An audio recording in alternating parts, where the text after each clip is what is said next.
Hey everyone, it is late at night and I am Norman. I've previously done videos on tank style watches that you need to know about, and if you haven't seen those videos, I've included links to them in the description below. One brand that came up in the comments of those videos was Rotary, and I have to be brutally honest. My first impressions of them was not good. They seemed like they might be a little bit chunky, and the brand came off as though it was really not geared toward watch nerds. I did appreciate the fact that they had sort of a reverso style tank watch, but I was afraid that it might look like a big, thick brick on the wrist. I was wrong. Tonight we'll be taking a look at Rotary, their watches, and their history. So let us begin.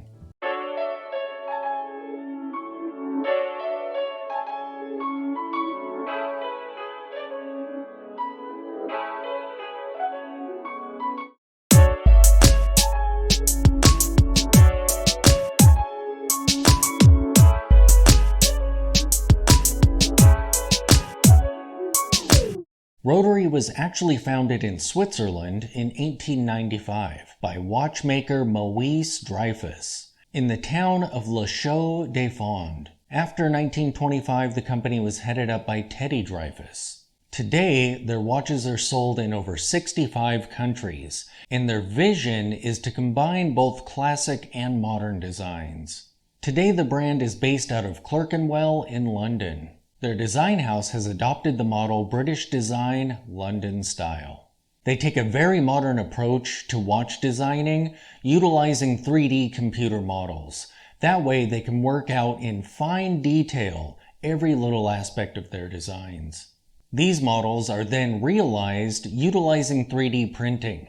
That way they can see their designs in meat space. From there, they produce a prototype so that they can see what the watch is like when they begin to produce it in earnest. Thanks to the key events called out on their website, we can trace the progress of this brand from inception until today. In 1895, the company is founded by Maurice Dreyfus. In 1905, the company moves its headquarters to London. Here, the company excitedly adopts the British style they see all around them. In 1920, the company takes the lead in developing affordable gold watch cases, and the birth of the Rotary brand occurs. In 1925, their iconic wheel and wings logo is introduced. In 1940, Rotary is granted the opportunity to supply watches to the British Army. In 1960, distribution of Rotary watches goes worldwide. In 2011, Rotary sponsors the Clipper Around the World yacht race. In 2013, Rotary partners with Chelsea FC and becomes the official global timekeeper. In 2014, the Dreyfus Group is acquired by City Champ Watch and Jewelry Group Limited. The Dreyfus Group is awarded the Queen's Award for International Trade.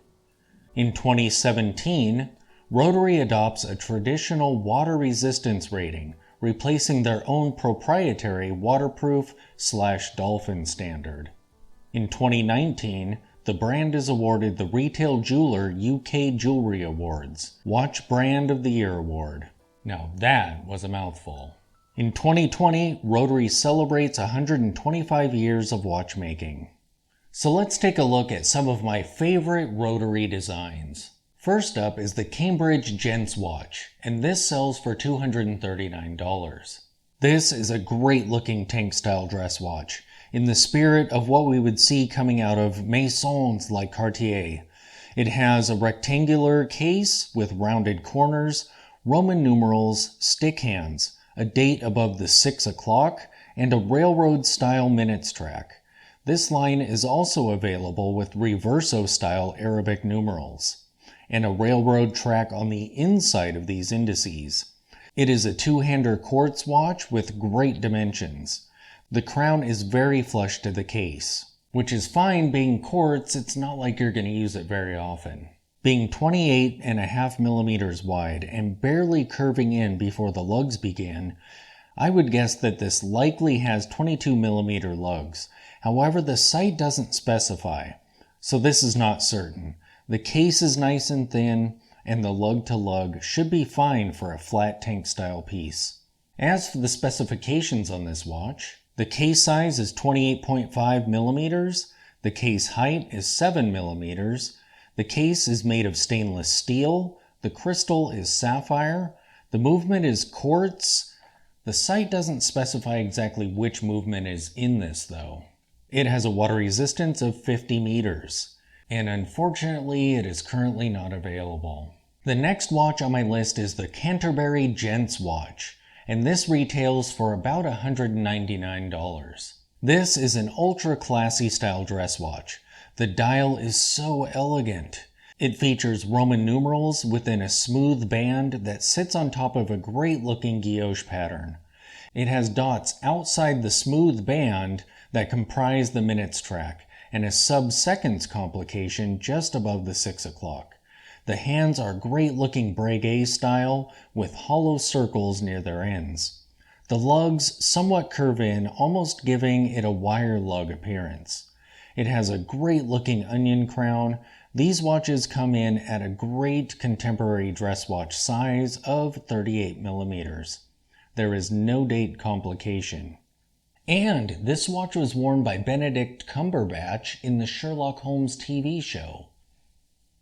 The specifications on this watch are: the case size is 38 millimeters, the case height is 7.6 millimeters, the case is made of stainless steel, the crystal is sapphire, the movement inside is some unknown quartz movement, it has a water resistance of 50 meters, and this watch also is currently not available. The last watch on my list is the Heritage Automatic Genswatch, and this sells for $319. I absolutely love the dial on this watch. I have such a soft spot for sector dials, and this has a great touch of vintage field watch aesthetic and no date. This is also the only automatic on my list tonight. It features a cream-colored dial and what appears to be a box crystal, and railroad-style minutes track around the edge of the dial. In the photos, the lugs appear to be very long. I'd have to see one in person to be sure. You'd never know from photographs, but they appear to be problematic. They are a bit thick at nearly 13 millimeters. However, I think that angled bezel might help to mitigate that. And surely that includes the box crystal. Sadly, they cut corners with the material of this crystal and went with mineral glass.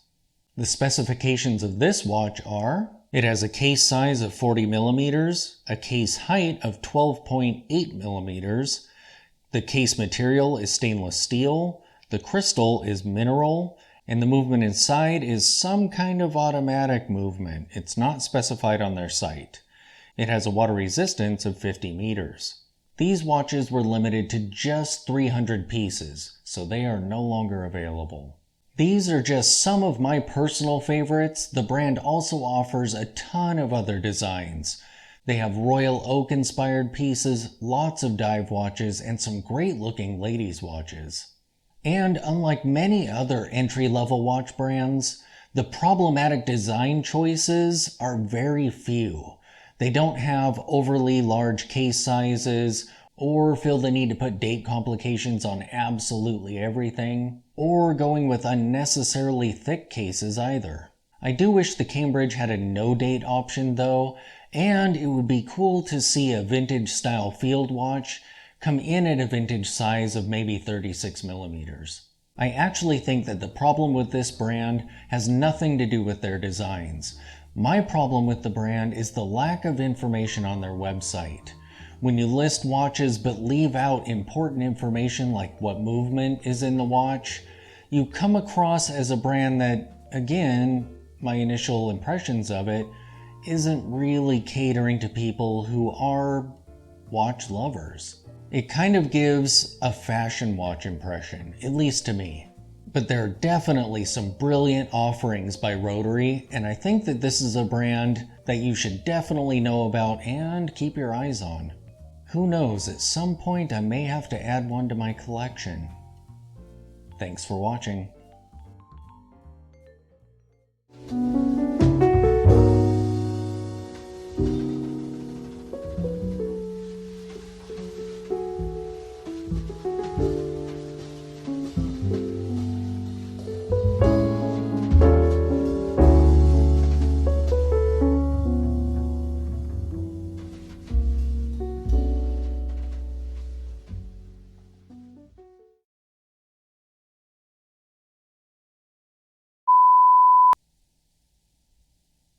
Oh, crap.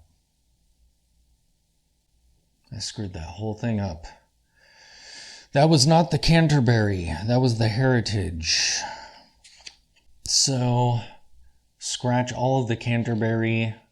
I have to redo that one.